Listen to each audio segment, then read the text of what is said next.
When we're going to start this podcast, here's my question. Let's start from the beginning, get all this good shit in, hopefully chronologically to an extent. Okay.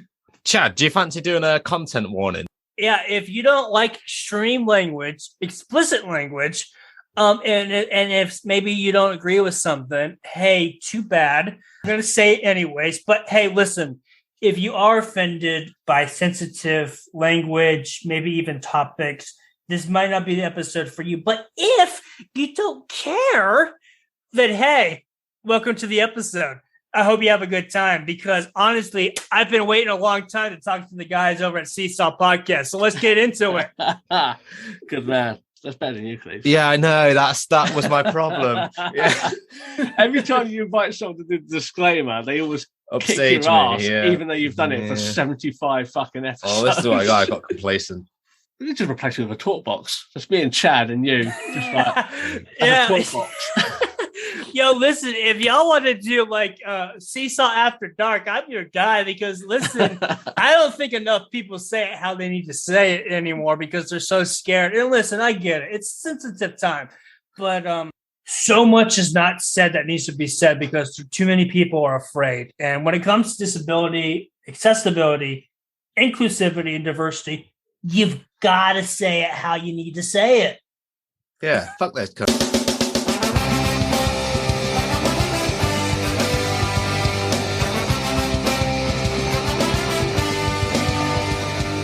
Welcome to Seesaw Podcast with T and Cleves. Each week, offering up a blurry perspective on life. Welcome to Seesaw. We're back once again with a sexy guest, Chad from Hindsight. It's 2200. Powerful Chad. Hey, I have been waiting forever to come on. So thank you so much. Yeah, I blame Cleves. You never sexy emails. That's your job. It's literally your job. That's fair. But no, it's great to have you, man. We've already been chatting for a while, but of course we'll get into things officially now. But Chad is joining us. Chad, journalist, advocate, YouTuber, podcaster. What don't you do, man? What don't you do? Like, I wouldn't be surprised if you turn around and say you brew your own beer as well. And you have I wish. The only thing I don't do is sleep, and I'm not even joking. Like there are nights where I'm doing emails well into like 3 a.m. because honestly, I have always prided myself in knowing that I can outwork the rest of my competition. I have such a determination and drive to just be that type of person that is looking for guests and trying to find the best content possible. So, hey, if you're not up till like 8 a.m, then you're losing out to me. You know what, Cleves? We're fucked because I can hear the shovel over there in Florida burying us every day. That I went to they're 8 a.m. though. By me, it's like late afternoon. So I'm already up. It's fine. Well, you guys have like a 4 or 5 hour advantage to me? Yeah, true. But we go to bed 4 or 5 hours early as well. But that's great to have you, man. And like, I think what we'll start off with is sort of like your history of things. But I suppose like give us a breakdown of like how you got into doing YouTube and becoming an advocate and podcasting. Like, what's the story there? It's so crazy because I never intended for this to be my career. I truly mean that. So I went to college to be a teacher. I got my bachelor's of arts in history, and I so wanted to be a teacher because I loved teaching young kids, and I wanted to be a middle school teacher because I did so much after school programs with them. You know, I even hosted like one of the biggest after school clubs at not Baker School, but Riverside School in Crestview, Florida for anime. Because I'm just a big geek. I'm the biggest nerd you can ever meet. But yeah, I wanted to be a teacher. I never intended for this to be my life. And it sounds so crazy to say this, but as terrible, and I truly mean terrible, because so many people have lost their lives to this just disgusting virus. So the COVID-19 pandemic, I lost my job. So I was working from 2019 to 2021. Well, actually 2018 to 2021 as a representative for Southeastern Guide Dogs out of Palmetto, Florida. And they're an amazing organization that trains guide dogs and service dogs. So guide dogs for the blind and service dogs for veterans. And I was so lucky to work for them because I received my guide dog that I currently have, Andros. That's a pretty cool name as well. Yeah. Yeah, he's named after an island in the Bahamas, and it means man in Greek. So I have his middle name being Adonis, so I call him my handsome man. But I credit them so much for giving me that first kind of step to making a life for myself. If it wasn't for Southeastern Guide Dogs, I wouldn't really have the confidence that I'm doing today, and have the drive that I have today. So as disgusting as the pandemic has been, it did start this career because I was working as a philanthropist at Southeastern Guide Dogs, raising money for the organization so that they can continue to offer the dogs for free, because at Southeastern Guide Dogs, they offer everything to the students that apply and are approved for free. So, you can stay there and get the dog. And I know you guys know how expensive these dogs are. They're not cheap. So it was great to work for them. And when I lost my job to the pandemic, I did not know what I was going to do. I had no experience in the workforce except for working for Southeastern because I experienced so much discrimination. I was always told, oh, hey, we can't hire you because of XYZ. But I always knew it was because of my vision. And it's because I went to the interviews with my guide dog, and they just looked at me like, oh, well, we can't have this blind guy, but we obviously can't say we don't want this blind guy. So we're just going to give a reason that we don't get us in trouble. You don't have enough experience. Yeah, absolutely. And what was funny was, like, I was told, oh, you don't have customer service experience. And then a friend of mine literally said, I didn't have that experience. And I'm like, well, fuck, I didn't get the job because I'm blind. Yeah. So when the pandemic happened, I was working as a janitor as a reemployment office, and I hated working as a janitor because I'm like, why the fuck am I working as a janitor when I've literally raised like $40,000+ for a nonprofit organization? I'm so overqualified to be a janitor. Yeah. And I mentioned it off air. I got this video of the blind life from Sam Seavey. He had this video of the Orcam, and I just started watching his videos, and I was so enthralled by what he was doing that I was just like, I want to be an advocate. So I literally told my parents, like, hey, I'm going to be an advocate, and I'm going to start my own YouTube channel, and then hopefully I'm going to start my own podcast, which, listen, for parents, that is the scariest thing you can tell them. Like, hey, I'm not going to work and make money. I'm going to build my own company. Most parents would be like, no, the fuck you're not. You're going to get a paid job. But I literally credit my mom and dad to having confidence in knowing that this is going to pay off eventually. So in March of 2022, I launched the podcast. And March 7th, I had my first guest on. It was my orientation and mobility trainer that I had back in middle school.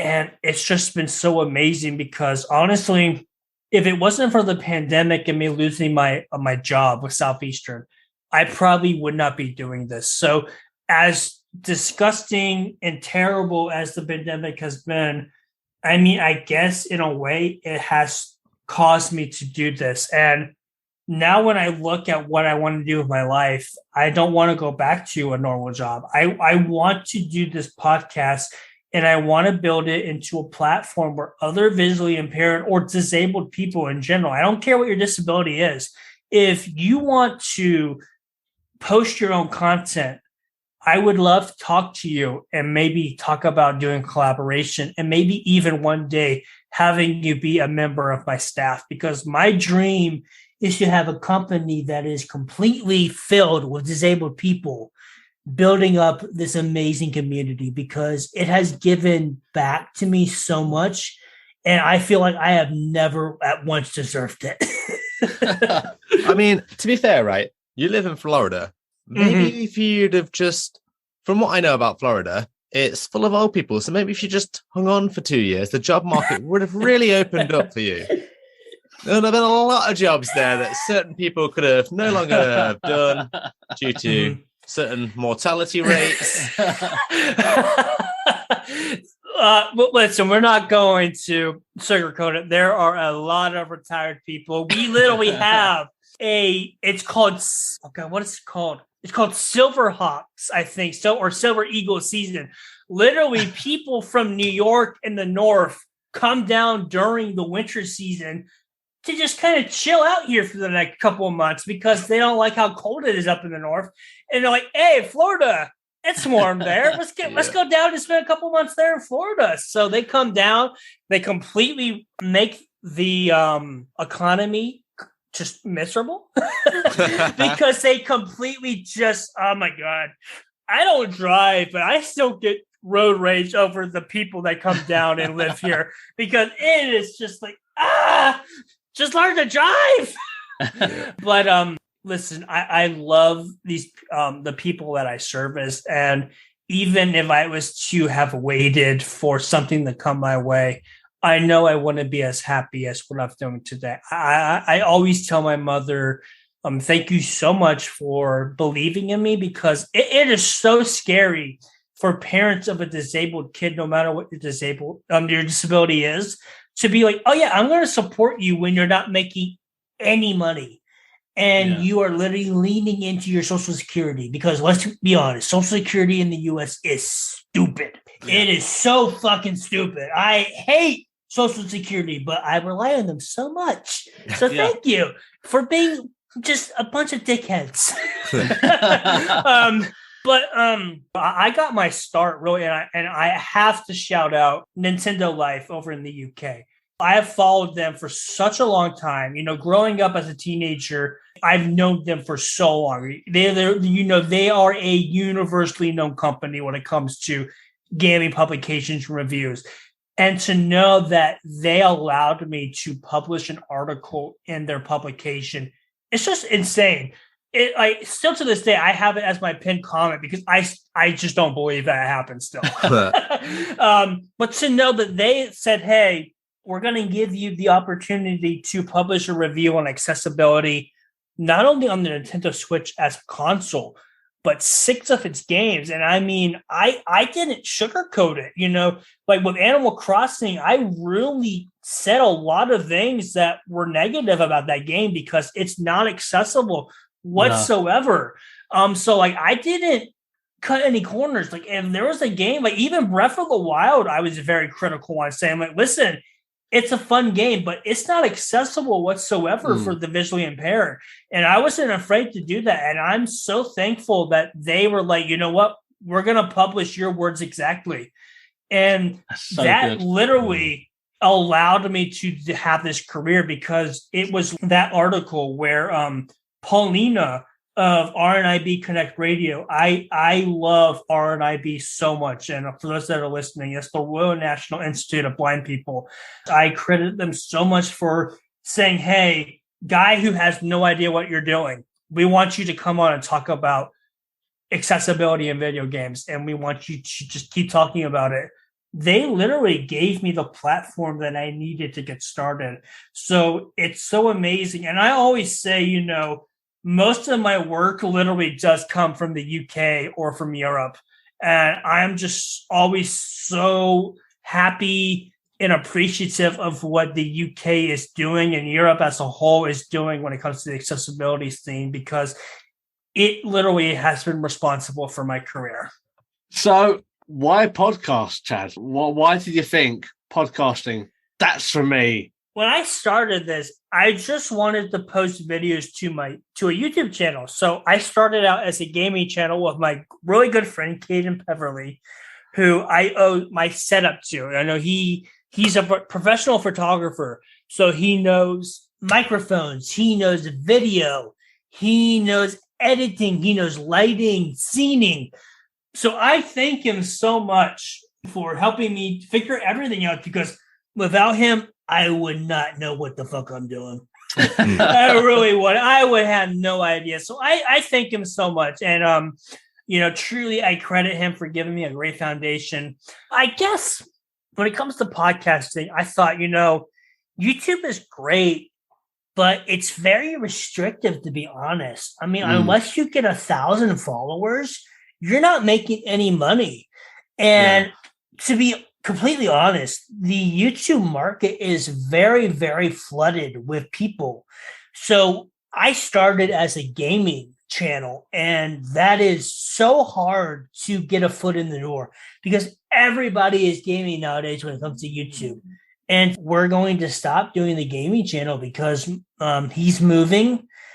And we just, after a year of doing the gaming channel, we saw no growth. But when I come to my vlog channel where I'm doing, stuff like with Iris Vision Live or Them as Games, which is creating like a Scrabble game for the visually impaired, I've already made more views off of 2 videos than I have off of almost 100 videos on my gaming channel. It really just shows me that, one, the gaming marketing is just completely flooded.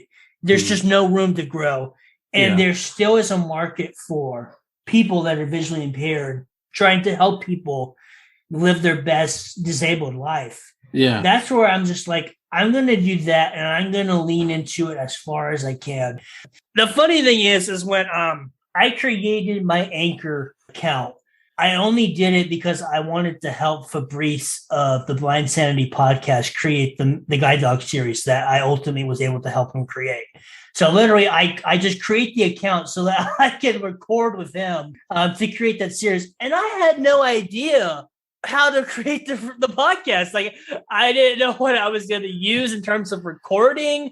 I didn't know anything about editing. So I'm just like, literally, all right, I want to do a podcast. But honestly, it's just so that I can work on this amazing mini series that I'm so happy that I was able to create with Fabrice over at the Blind Sanity podcast. Then I'm just, you guys really were one of the first podcasts that I came across where I'm just like, definitely want to, not only work with them, but promote them because I freaking love what they're doing. But, one of the things that you said that really did help me was like, hey, we record using Zoom. And then we edit afterwards using a third-party software. And that is literally the advice I needed to help me just stop sitting around saying, oh, yeah, I'm going to do a podcast, and then actually do the podcast.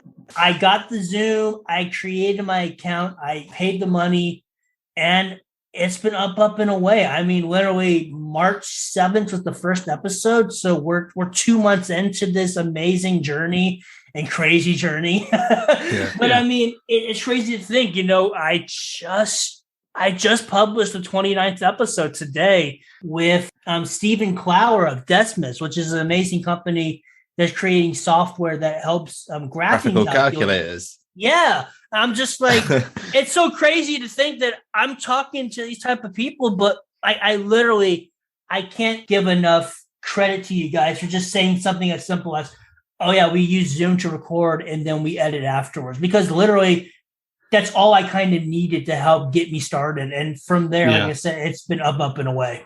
So I'll admit, I hadn't actually listened to your podcast until today. And like, she like, hopefully you liked it. I actually did. Yeah, no, I really did. But here's the thing, right? I was flicking through the guests. I was like, man, shit, he's got some good people here. But then I see fighters, influencers. That was freaking insanity. I when I told my parents, like, hey, so I'm interviewing a UFC fighter, they're like, what? I'm like, yeah, I'm interviewing a legit UFC fighter. Like, at one point, one of the best middleweights in the world. I'm interviewing him. And even I was like, how the fuck am I doing this? Literally, I was so afraid one night that I woke my sister up because I'm like, just screaming over the fact that I get to interview Alan Belcher. Honestly, I don't know what possessed me to do podcasts. I listen to so much podcasts, and I just love being able to talk to people who are servicing this community, not just the blind, but whether it be cognitive, sensory, auditory, whatever disability you are. I love to talk to them and start that conversation and grow the community. So for me, podcast was something that I had to do. So I started it in March 7th, and my God, has it been an amazing journey. That's awesome, man. No, I love how you say like service in the community, because like when you say sounds that, sexual. no, that's what when my went to. Unfortunately, it's like Chad's doing like servicing is like telling people about amazing things, and Seesaw is that dirty whore around the back who is servicing the patient, with an open palm and an eager smile. And listen, to all my guests that have been on this podcast, I truly wonder, why did you choose me? Because I'm such a nobody, and I have so much self-conscious just issues. And I don't think it's uncommon for disabled people to be like, I don't think I'm shit, and I don't think I deserve to talk to people like Be My Eyes or Sam C via The Blind Life or the Two Blind Brothers. The fact that I have been able to talk to every single person that has influenced me to want to do my podcast and be an advocate, it's mind-boggling. It just is amazing to know that I can have these conversations with these people that I respect 100% and think are so much bigger to me, and to just create this dialogue, because I think what is so important nowadays, and especially as we have become more and more remote, is that we create exposure to this community, because it is so important that we tell people about our stories, our experiences. So I am just so thankful for every guest. I don't care whether you are the past, the present, or the future. I will always be humbled and surprised when you say yes to being on my podcast. How do you decide on your guests? How do you pick the ones that you want to do? You know what? I was going to say the same thing, because you know what? You're amazing, Chad. But how the fuck do you get half the guests you do? There's sheer determination by the sound of it. You got to want them in the first place, haven't you? You got to think to yourself, like, look, this is something I'd be interested to talk to. Yeah, I think our second guest was someone who was pissed off of us. Honestly, to my guests, thank you so much for coming on the podcast, because I don't know what I've done to gain such response. I mean, honestly, I don't know what I'm doing. I'm still so new. I'm only 2 months into this podcast. And when I email people like Sam of the Blind Life, because of course we bring him up because he's such a great advocate. When I email these people, I don't expect anything. I'm just like, they're gonna be like, all right, cool. He's a blind guy. We're blind guys. Who cares? But when they respond to me and they say, hey, we want to come on your podcast, I'm just like, you want to be on my podcast? Because I'm like, when we think about the Blind Life, he makes so much money off of these companies. I mean, literally, I've talked to some of the people that send them their products, and he's making several $1,000s off of these videos that he is just debuting and promoting. And I'm just like, man, you don't need to be on my podcast. Why the hell are you on my podcast? Yeah. But I think the thing, when I pick a guest, I want to make sure that it is a guest that I believe in, that I support. So I will never accept a guest that I don't support. I really go through a process of making sure that when I bring on a guest on the show, that one, I am interested in them, and two, that I can create a conversation, a dialogue, because to me, that's the most important thing that you can do with your guests, is to create a dialogue, a back and forth, to where not only are you asking questions, but you are getting answers that, wow, I've never really thought of it that way. Because I think it's so important that you learn something from every guest that you have on the podcast. Yeah. So I never have a guest where I'm like, oh yeah, I have no questions for you. I know exactly who you are and what you're serving. I want my guests to talk about things that I have no fucking idea what they're talking about. Because to me, that's great because I'm learning something and I want to learn something with every guest I have, like with Deathmas, the company that creates the software for graphing calculators. I have no idea about graphing calculators. I was a history major. I went into history so I didn't have to do math. So I love having a guest on this podcast that's going to talk about something that, to be honest, I really don't want to talk about, or I don't have really a big desire to talk about. So to have those guests that are going to not only talk about something that I'm not really familiar with, but my guests are going to learn a lot from, that is what inspires me and motivates me to have them on the podcast. And you've had some great guests as well. Like, you've had some really great guests. I am so thankful every day. I mean, I will never get to a point where I'm like, oh, yeah, I'm talking to two blind brothers. I'm talking to Seesaw Podcast. I'm the big guy. Yeah, I'm the big guy. It seems like that every week when he's like, oh, I'm talking to Cleves from Seesaw. I will never get to that point because I'm too humble and respectful of a person to believe that when I get a guest on this podcast, I always say, like, what the fuck did I do to deserve this? Because when I have guests like Be My Eyes, Guide Dogs of UK, I mean, I could go down a list of my guests, and to this day, I'm just like, why did you agree to come on my podcast? Because I'm a nobody. And to know that they really just love what I'm putting out to the public and putting out to the community, it makes me know that I'm doing the right thing. Because honestly, I will never get too big to the point where I'm like, oh, yeah, you got to pay me $300 to come on your podcast. No. Pay me $5 and I'll come on your podcast because I want That's why we got you now, Chad. That's why we got you now, man. It costs us low. I truly want to be the person that is using my platform to further progress this community because to me, this community has given back to me more than I can ever repay. So I thank people like Seesaw Podcast, That Thing Called Inclusion, Blind Sanity Podcast. I thank these people so much because when I was just starting out, I had no idea what I was doing. And I thank you guys so much for giving me the advice and continuing to talk to me when you literally could have just been like, hey, dude, fuck you. Just do it yourself. But I thank you guys so much because it has truly influenced me and made me a better person. So, thank you guys so much. And to everyone that's listening, thank you so much for all the feedback because it's just made me a better person and it's just made the podcast a better platform for the disability community.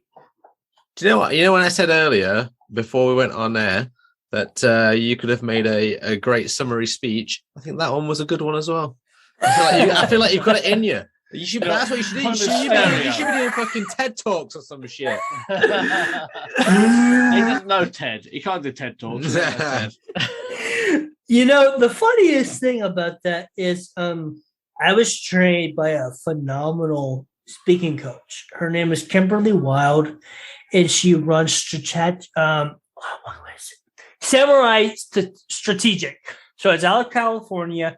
And literally what they do is they train people to do TED Talks. Nice. When I was with Southeastern Guide Dogs, they were so amazing to give me that speaking coach and, build me up as a keynote speaker because I truly do credit Southeastern Guide Dogs for helping me to become a speaker because honestly, I was not this vocal when I started my career. I was so shy.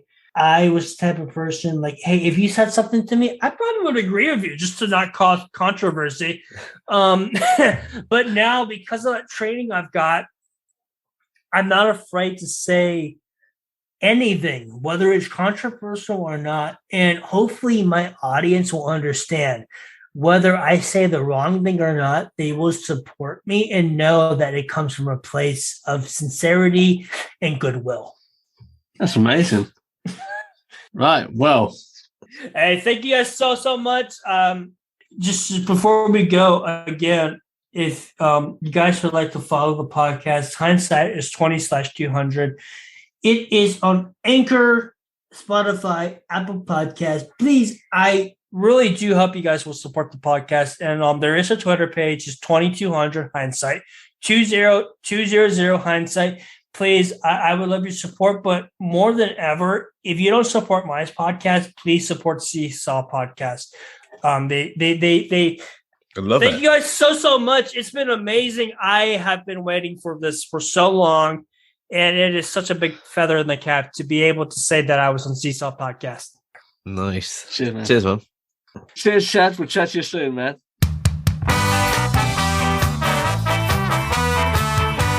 Thanks for listening to the Seesaw Podcast. You can find us on Twitter at Seesaw Pod, Facebook, Reddit, Instagram, and YouTube at Seesaw Podcast. You can also email us at seesawpodcast@gmail.com. Like, rate, review, subscribe, and then you can also find us on TikTok, but get us on all the other places.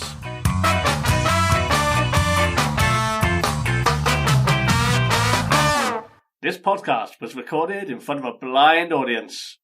If you guys are not subscribed yet to the Seesaw Podcast, what the fuck are you doing? Yes, I'm keeping that on every episode. Get subscribed to them. What are you doing? It's Right. the whiskey. It's making me speak.